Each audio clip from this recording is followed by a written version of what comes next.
மையமுடுகு நேயர்களுக்கு வணக்கம். நீங்கள் இணைந்திருப்பது மையத்தின் பிரதான செய்திகளுடன். முதலில் தலைப்புச் செய்திகள். யாழில் கத்துக்குத்தில் காயமடைந்த நபர் சிகிச்சை பலனின்றி உயிரிழப்பு. அரசியல் பழிவாங்கலில் ஈடுபடும் அரசு விரைவில் வீட்டுக்கு விரட்டி அடிக்கப்படும். சாகர காரியவசம் எச்சரிக்கை. யாழில் இதுவரை கண்டறியப்படாத மேலும் 2 மனித புதைக்குழிகள். சிறையில் இருந்து திடுக்கிடும் தகவலை வெளியிட்ட சோமரத்ன ராஜபக்ஷ. அமெரிக்கா உருவாக்கும் புதிய கடல் வழித்தடம். ஈரானின் பரபரப்பு குற்றச்சாட்டு. தவிடுபொடியான ஈரானிய ட்ரோன்கள். அமெரிக்கா வெளியிட்ட அறிவிப்பு.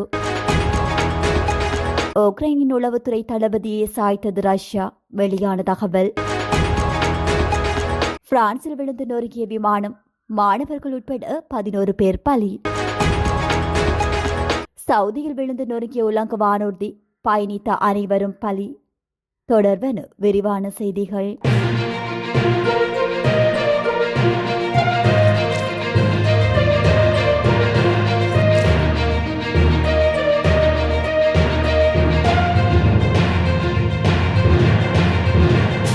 யாழ்ப்பாணத்தில் இடம்பெற்ற கத்திக்குத்து சம்பவத்தில் படுகாயமடைந்து சிகிச்சை பெற்று வந்து 39 வயதுடைய நபர் சிகிச்சை பலனின்றி உயிரிழந்துள்ளார்.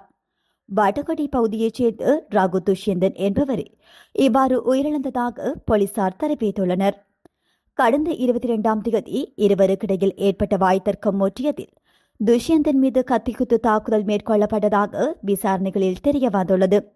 சம்பவத்தில் படுகாயமடைந்த அவர் உடனடியாக மீட்கப்பட்டு யாழ்ப்பாணம் போதனா வைத்தியசாலையில் அனுமதிக்கப்பட்டு சிகிச்சை பெற்று வந்தார். சம்பவம் தொடர்பில் விசாரணைகளை முன்னெடுத்த போலீசார் தாக்குதலை மேற்கொண்டதாக கூறப்படும் சந்தேக நபரை கைது செய்து மல்லாகம் நீதவான் நீதிமன்றத்தில் முன்னிலைப்படுத்தினர். வழக்கை விசாரித்த நீதவான் சந்தேக நபரை எதிர்வரும் ஜூலை மாதம் 7ஆம் தேதி வரை விளக்கமறியலில் வைக்குமாறு உத்தரவிட்டிருந்தார். இந்த நிலையில் வைத்தியசாலையில் தொடர்ந்தும் சிகிச்சை பெற்று வந்த ரகு துஷ்யந்தன் நேற்றைய தினம் சிகிச்சை பலனின்றி உயிரிழந்துள்ளார். சம்பவம் தொடர்பான மேலதிக விசாரணைகளை வட்டுக்கோட்டை போலீசார் முன்னெடுத்து வருகின்றனர். அரசியல் பழிவாங்கல் நடவடிக்கைகளில் ஈடுபட்டு வரும் தற்போதைய தேசிய மக்கள் சக்தி அரசு நாட்டு மக்களால் மிக விரைவில் வீட்டுக்கு விரட்டி அடிக்கப்படும் என ஸ்ரீலங்கா பொதுஜன பெரமுனவின் பொதுச் செயலாளர் சாகர காரியவசம் தெரிவித்துள்ளார். இந்த விடயம் குறித்து ஊடகங்களிடம் அவர் தெரிவிக்கையில், தற்போதைய அரசு நாட்டு மக்களின் பிரச்சினைகளை தீர்ப்பதை விடுத்து முற்றிலும் அரசியல் பழிவாங்கல்களை மட்டுமே இலக்காக கொண்டு செயற்பட்டு வருகிறது என அவர் தெரிவித்துள்ளார். கடந்த காலத்தில் அவர்கள் நாட்டு மக்களுக்கு வழங்கிய வாக்குறுதிகள் எதனையும் நிறைவேற்றவில்லை. அரசின் இத்தகைய மக்கள் விரோத போக்கினாலும் அரசியல் பழிவாங்கல் நடவடிக்கைகளினாலும் நாட்டு மக்கள் பெரும் ஏமாற்றமடைந்தனர். எனவே இந்த ஏமாற்று அரசை ஆட்சியில் இருந்து விரைவில் விரட்டி அடிப்பதற்கு மக்கள் தயாராகி வருகின்றனர் என அவர் தெரிவித்துள்ளார். யாழ்ப்பாணம் செம்மணி சோதனை சாவடிக்கு அருகாமையில் இருந்த கோயிலுக்கு முன்பாகவும் நல்லூரை நோக்கி செல்லும் வீதியின் இரு பகுதியிலும் இன்னமும் கண்டறியப்படாது பல மனித புதைகுழிகள் இருக்கக்கூடும் என திடுக்கிடும் தகவலை மரண தண்டனை கைதியான லான்ஸ் கோப்ரல் சோமரத்ன ராஜபக்ஷ வெளிப்படுத்தியுள்ளார். தன்னை ஒரு சுயாதீன சாட்சியாளராக விடுவித்துக் கொள்ளும் பொறுப்பு தமிழ் மக்களுக்கு இருக்கிறது எனவும் அவர் குறிப்பிட்டுள்ளார். பாடசாலை மாணவி கிருஷாந்தி குமாரசுவாமி படுகொலை வழக்கில் நீதிமன்றத்தால் பிரதான குற்றவாளியாக பெயரிடப்பட்டு மரண தண்டனை விதிக்கப்பட்ட லான்ஸ் கோப்ரல் சோமரத்ன ராஜபக்ஷ அந்த படுகொலை குறித்தும் செம்மணி மனித புதைக்குழி விவகாரம் குறித்தும் தன்னிடம் கூறிய விடயங்களை உள்ளடக்கியும் இந்த விவகாரம் தொடர்பில் மீண்டும் சுயாதீன விசாரணையை கோரியும் அவரது மனைவியான SV விஜயகர்ம கடந்த ஜூலை மாதம் 9ஆம் தேதி ஜனாதிபதி அனுரகுமார திசாநாயக்கவுக்கு கடிதம் ஒன்றை அனுப்பி வைத்திருந்தார்.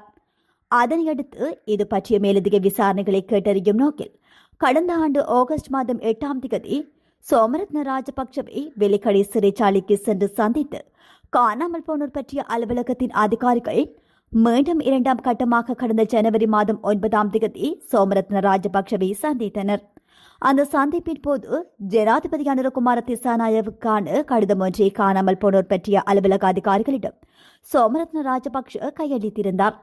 செம்மணி மனித புதைக்குழி மற்றும் 1996ஆம் ஆண்டு காலப்பகுதியில் இராணுவத்தினரால் யாழ்ப்பாணத்தில் நிகழ்த்தப்பட்ட மீறல்கள் தொடர்பில் தாம் ஏற்கனவே அனுப்பி வைத்திருந்த கடிதத்தினூடாகவும் அதன் பின்னரும் பல்வேறு உண்மைகளை வெளிப்படுத்தியிருந்த போதிலும் அவை குறித்து தற்போது வரை எந்தவொரு ஆக்கப்பூர்வமான நடவடிக்கையும் முன்னெடுக்கப்படவில்லை எனவும் இந்த விடயம் தொடர்பில் சுயாதீன குழு ஒன்றை நியமித்து முறையான விசாரணைகளை மேற்கொள்ளுமாறும் அதில் கோரிக்கை விடுத்திருந்தமை குறிப்பிடத்தக்கது.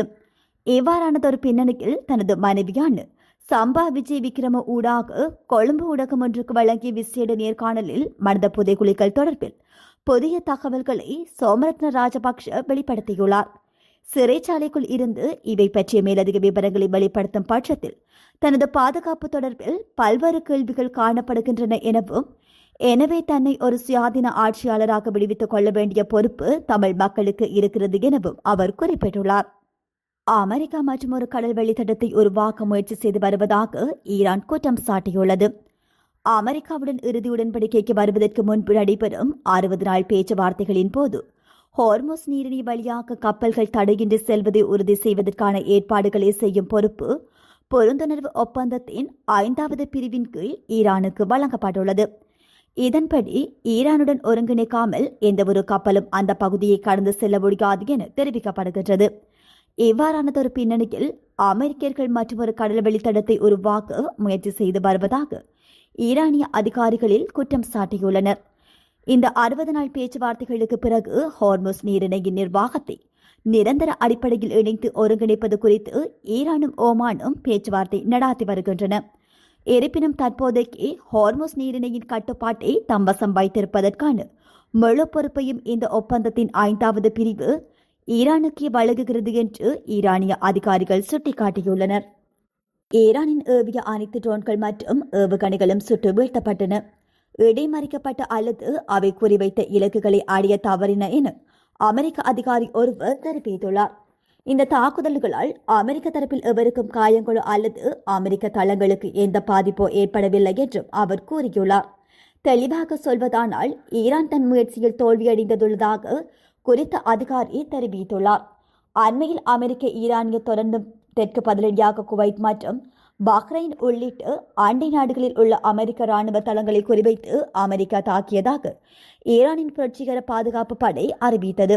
குறித்த மோதல் போக்கு அமெரிக்காவுக்கும் ஈரானுக்கும் இடையே நிலவி வந்த பலவீனமான போர் நிறுத்த ஒப்பந்தத்திற்கு பெரும் சவாலாக மாறியுள்ளமை குறிப்பிடத்தக்கது.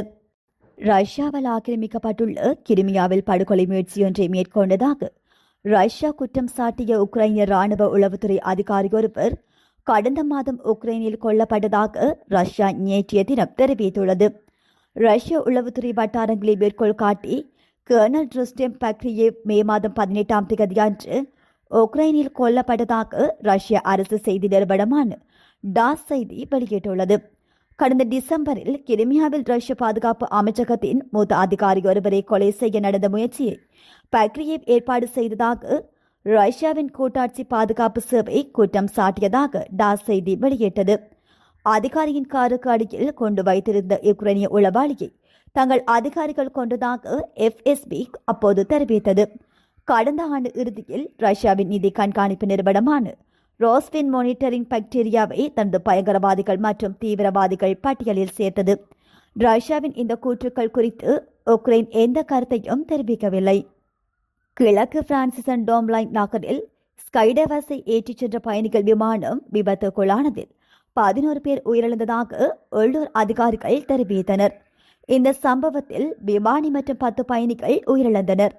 அவர்களில் 5 மாணவர்கள் மற்றும் 5 பயிற்றுநர்களும் அடங்குவர் என்று உள்ளூர் அதிகாரிகள் தெரிவித்தனர்.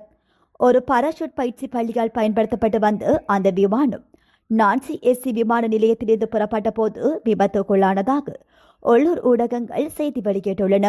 இந்த விபத்தை அடுத்து மெர்தெட் மொசல் மாகாணத்தில் உள்ள விமான நிலையத்தை சுற்றியுள்ள பகுதிகளை தவிர்க்குமாறு காவல்துறை பொதுமக்களை வலியுறுத்தியுள்ளது.